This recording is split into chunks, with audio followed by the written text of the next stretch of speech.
The following will contain spoilers for the film. Thank you very much.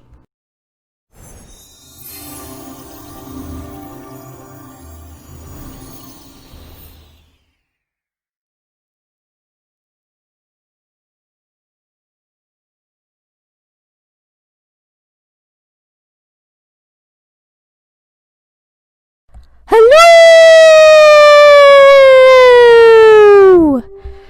This is Dragon Videos, ready to do another movie review for the end of the year, as well as going over the Christmas month. True, Christmas is a time to get all cozy and snuggled up, but there are just some films I just could not want to help and review on. In this particular, I wanted to do Wolfwalkers, an Irish film that focuses on the story of two young girls and during the time and age of superstition, most specifically the mid-1600s, focusing on Kennedy, Ireland, and it plays a little bit into the Irish history. I'll explain that later, but this movie was made by the very same people who created The Secret of the Kells as well as Song of the Sea. They were both very critically acclaimed best films in terms of animation.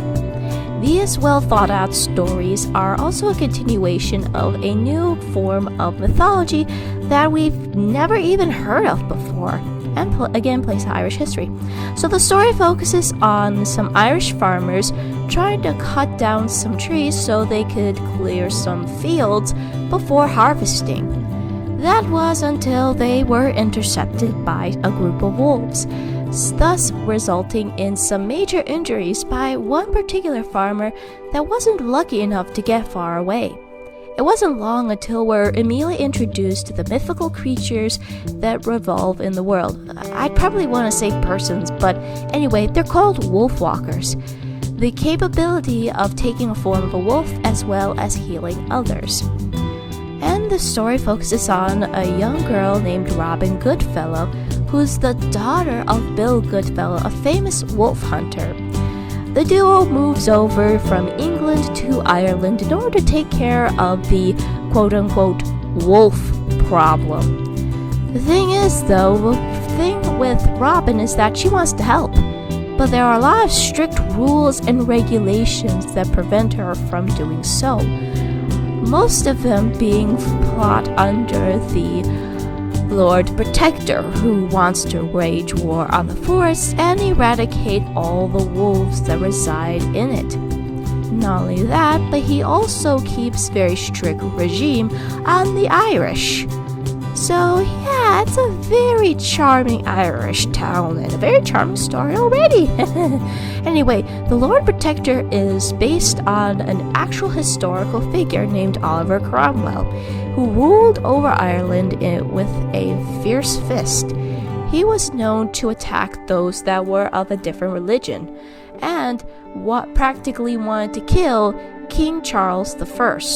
So if you want to find someone who is a real-life Judge Frollo, Oliver Cromwell would be the perfect one. He's known to commit genocide as well as his huge resentment for everything else. So the Wolfwalkers focuses on Mab and her mother. The thing is, the two of them are probably the last of their kind, though we've yet to have a prologue for a certain confirmation on that. So Mab's mother decides to go out and try to look for a new place to live. They didn't want to fight the lords and the hunters. They just want to find a peaceful place to live and coexist. It was also by then Mab encounters Robyn and tries to heal her after she accidentally bites her. The thing about the bite, though, is if you get bitten by a wolfwalker, you become one yourself. And no, it is nothing to do with being a werewolf. They're two different things. While you basically turn into a wolf by the light of the moon, you only get to be a wolf when you sleep, when you have the power of a wolfwalker. And it definitely scared the bejesus out of poor Robyn when she experienced it firsthand. However, thanks to Mab, she finally has some control of her abilities and adjusts to her powers. It is also by then she learns the truth about the Wolfwalkers, the wolves and nature itself. It's in there that she finds true freedom of who she is as a person, as well as finding out that maybe things would be better if she went along with Map and just continue on living in the forest, though convincing her father was easier said than done. And to make matters worse, Robyn learns a horrific truth. There was practically a war confirmation by, thanks to the Lord Protector, actually imprisoning and capturing Mab's mother, and Robyn finds herself having no choice but to free Mab's mother and tries to save her, while at the same time facing off with the Lord Protector in an ultimate showdown. It wasn't before long until Robyn's father, Bill Goodfellow, finally stands up against the Lord Protector. And this is where I found it a little bit interesting. I'd probably want to go more about the symbolism on it in the next video, but I guess I could probably say a little bit more of this magnificent showdown between the two. Ironically, this is between a ferocious man and beast. But the thing is, the Lord Protector was more of a beast than anything else, and Goodfellow was probably more human than one people would expect, even though he now took on the powers of a Wolfwalker.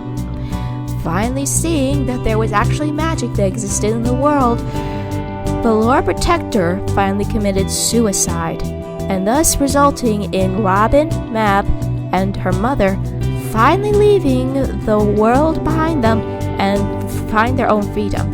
So one positive thing I enjoyed about this movie is the main character, Robyn. She's very self-assured and handy, and definitely gives off a very appreciative sense of her relationship with her father, as well as her inner strength of handling the hard times.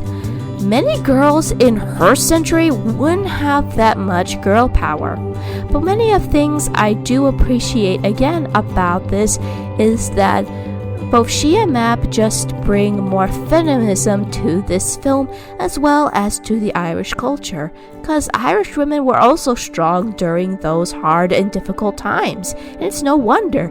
Ireland has been invaded practically so many times it's not even funny. There's even more appreciation for the culture. I mean, we don't see too many of the Irish mythology in Hollywood, let alone be able to have it outside of the American industry.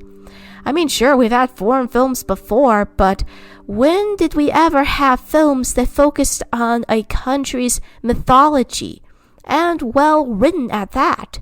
So this is why I made such a big deal about the Wolfwalkers. We need more Irish mythology, Hollywood. Give it to us and do it right. Not only that, but we could definitely pull back a little bit on the Greek and Egyptian mythology. Thank you very much. So, in terms of one issue I have was just some of the animations where it felt like there was some rough drawing going on.